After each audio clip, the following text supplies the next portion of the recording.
تازہ ترین ویڈیوز کے لیے چینل کو سبسکرائب کر کے بیل آئیکن اور آل نوٹیفیکیشن پر کلک کریں تاکہ آپ کو ملے ہر اپڈیٹ سب سے پہلے۔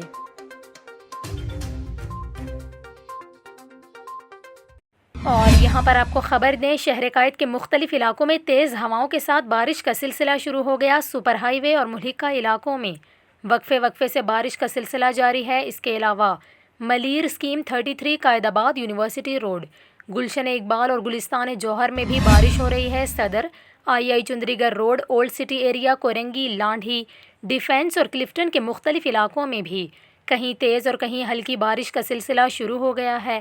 محکمہ موسمیات کا یہ کہنا ہے کہ شہر کے شمال مشرق اور مشرق میں بارش برسانے والے بادل موجود ہیں۔ دن کے اوقات میں کہیں کہیں تیز بارش بھی ہو سکتی ہے۔ محکمہ موسمیات کے مطابق شہر قائد میں بارش کا سلسلہ 14 اگست تک جاری رہ سکتا ہے، جس دوران سمندر میں شدید طغیانی ہو سکتی ہے۔